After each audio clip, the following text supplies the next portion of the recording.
Hello guys, just wanted to talk with you today about there's this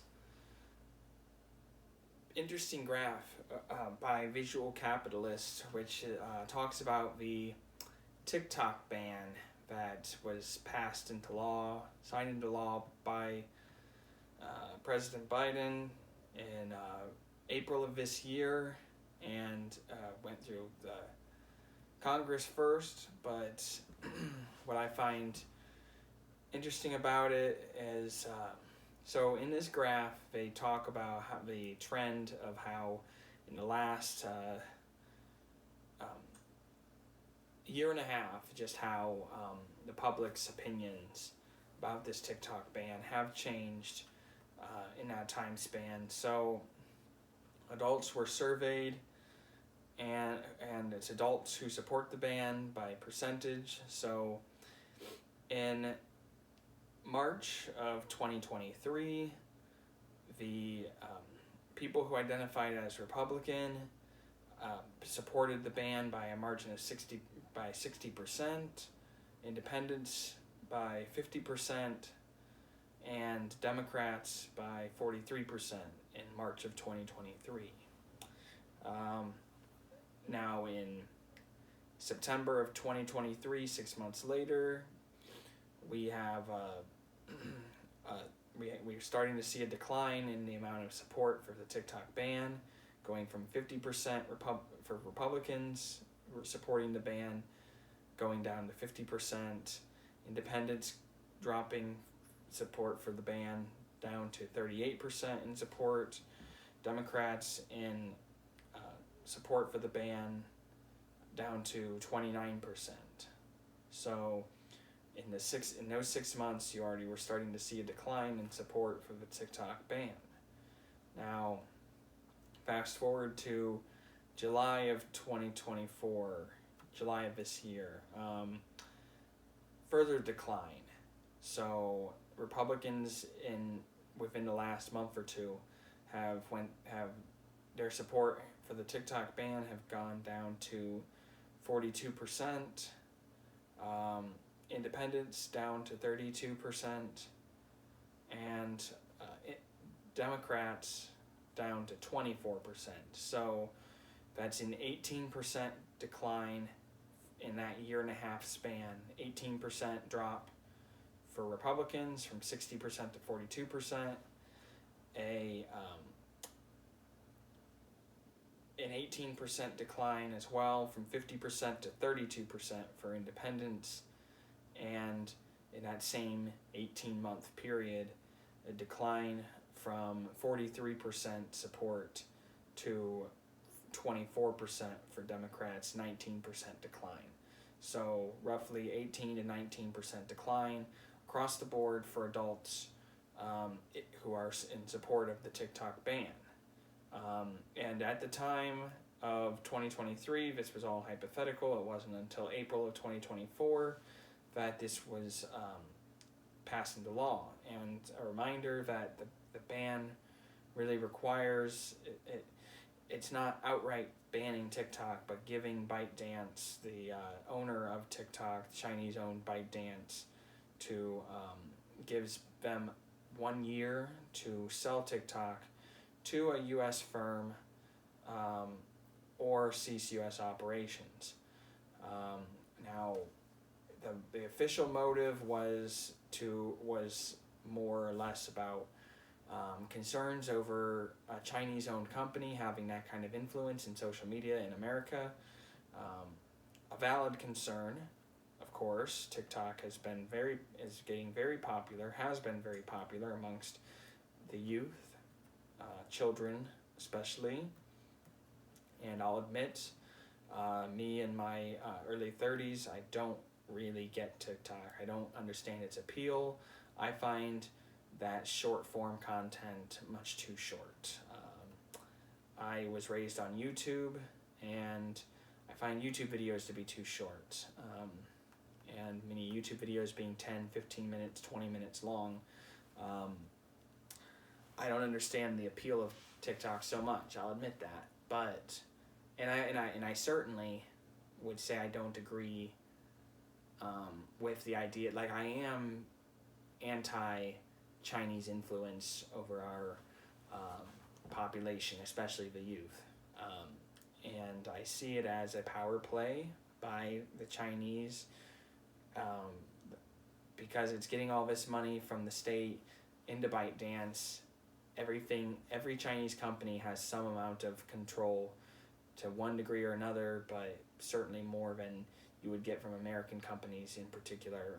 In most cases, American companies do not answer to the American government to the same extent that TikTok or ByteDance, their owner, would be answering to the Chinese government. So I understand the concern. I agree something needs to be done, but I believe in a more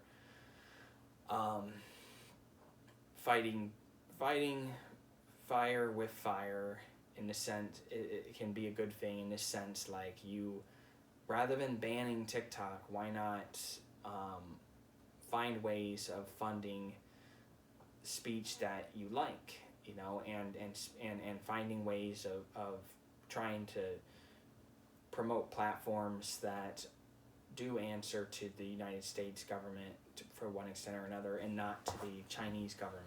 So there are ways to go around this that don't involve an outright ban. And I'll also admit, not that long ago, I was one of those people who supported a TikTok ban and was okay with the idea of what they were doing. But it became more apparent what the true motives are for the ban. Issues like the Israel-Gaza war, more of a slaughter, I don't know what you want to call it, but it's hardly a war. What was going on in Gaza and whatever's left of Gaza doesn't seem like much of a war. A war usually involves two armies going into battle against each other. Hardly a war. But a lot of people were getting information about that conflict over TikTok, and it's not an American-owned company, so they don't have to answer in the same ways that the United States government would have to. That an American company would have to answer to the United States. So that's problematic, but it's part of living in a free society where we have freedom of speech and access to broader information from other countries. Naturally, it's built in that we're going to be taking in information, even propaganda, from places all over the world. That's part of the burden of being in a free society. TikTok also got a lot of publicity late last year, when it became a kind of a viral thing for younger people to who didn't know much about Osama bin Laden to there was something about his letter that was going around, like he had a letter that explained his motives for Al-Qaeda, the motives of Al-Qaeda, and why they attacked us on 9/11. And so that was popular, younger people sharing that around. I don't know where they've been all this time, or just younger people don't know as much about that kind of thing. They're going to get that information later. Obviously, someone in their 30s or 40s are going to have had the last 20 years to be learning about, to be able to learn about bin Laden. So it's like, it makes sense why someone who's like 20 would just have been learning about bin Laden in the last couple of years, and why they would be finding revelations on TikTok. So there are motives, I believe, other than wanting to stop China's influence over our youth and fighting an information war with China, a war that needs to be fought, but not if it means shutting down freedom of speech and information in our country. That's not how we do things here. It shouldn't be. And I have changed my position. I hope many of you have changed your position on this issue as well, because there are many ways to fight TikTok and fight the Chinese in information. And the best way is to offer alternatives and find ways to to do one better than the Chinese, not simply replicate what they're doing, but find a way to steer the narrative back into our control without outright banning the Chinese owned TikTok from platforming people, and doing what they do. I don't like it.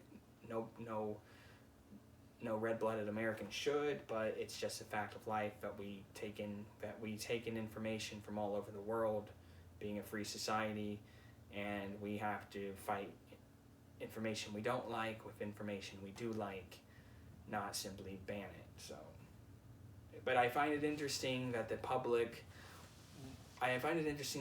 is moving away from the banning in support of it, and are in less support of it than they were not that long ago. I find that interesting. I can't say for certain why that's happening, but there have been more stories recently that have come out in the last few months since the TikTok ban occurred in April. There have been more and more stories saying that there were potentially suggesting that there were other motives besides merely fighting Chinese social media and Chinese influence. So who knows? It's probably going to continue to decline in support, but we are moving in the direction of that ban happening. I haven't heard any updates other than I know that TikTok is fighting and suing our government, I guess, over this issue, but I don't, and again, it's very hypocritical that they're citing our free speech against us when it's a Chinese-owned company that,